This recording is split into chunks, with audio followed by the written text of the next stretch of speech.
வீட்டில் ஒரு ஃபங்க்ஷன். அதுக்காக தான் வந்து பத்திரிக்கை வாங்கலான்னு சொல்லிட்டு வந்திருந்தோம். பத்திரிக்கை வந்து அப்படியே வந்து வாங்கியாச்சு. ஒரு காதுகுத்து ஃபங்க்ஷன் வச்சுருந்தோமா, அதுக்காக வந்து பத்திரிக்கை அடிச்சிருந்தோம். அப்படியே பத்திரிக்கை அடிச்சுட்டு வந்து அப்பாவுக்கு வந்து ஃபோன் வாங்கலாம் அப்படின்னு சொல்லிட்டு கடைக்கு வந்திருந்தோம். பேத்திங்க தான் வந்து அப்போ தாத்தாங்களுக்கெலாம் வந்து மிகப்பெரிய சொத்து அப்படிங்கிற மாதிரி சொல்லலாம். எங்கள் பாப்பா தான் எங்கள் அப்பா அம்மாவுக்கு வந்து ரொம்ப பெரிய சொத்து. பாப்பா அதாவது பிள்ளைங்க மேலே கூட ரொம்ப பாசம் வச்சுருக்க மாட்டாங்க. ஆனால் பேத்திங்க அப்படின்னா அவங்களுக்காக என்ன வேணால் பண்ணுவாங்க அப்படிங்கிற மாதிரி. அவர்கிட்ட இருக்கிற டச் ஃபோனை வந்து அவளுக்கு கொடுத்துட்டு இவர் வந்து சாதா ஃபோன் நான் வாங்கிக்கிறேன் அப்படின்னு சொல்லியிருந்தார். சரின்னு சொல்லிவிட்டு அவருக்கு வந்து ஃபோன் வாங்கலான்னு சொல்லிட்டு தான் வந்து கடைக்கு வந்திருந்தோம். இங்கே வந்து ஃபோன் தான் வந்து அப்பாவுக்கு வாங்கிட்டு இருந்தோம்.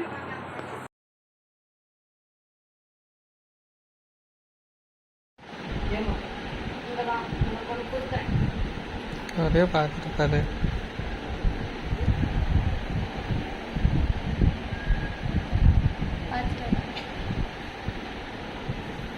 இவ்வளோ நேரம் பார்த்துட்டு தான் இருந்தார்.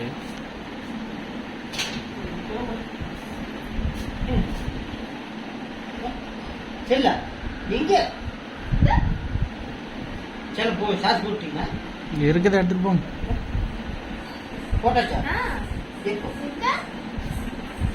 அந்த சைட்ல அந்த பேட்டரி ஆகுதா? ஏன் பாப்பா மௌனியா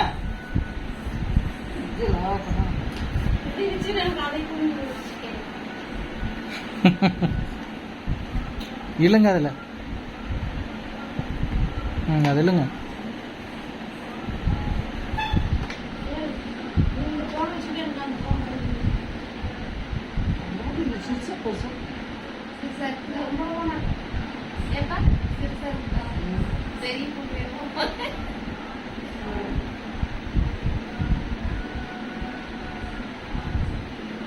நம்பர் போடுறாரு.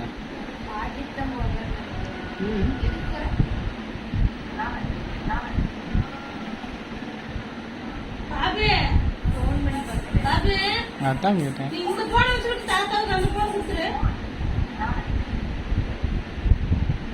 அதில் வீடியோ வராது.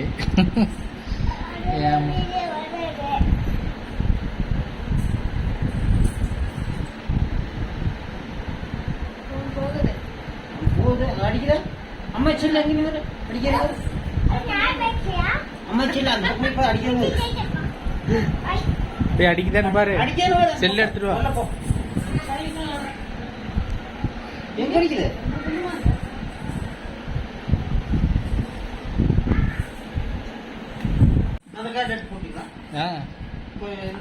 ஆமாம் கேளுங்க. மௌனியா நீ பாட்டு கேட்கல. அதையே போட்டு வளர்த்திட்டா இருப்பாருங்க. அந்த பாட்டை வச்சு கொடுத்து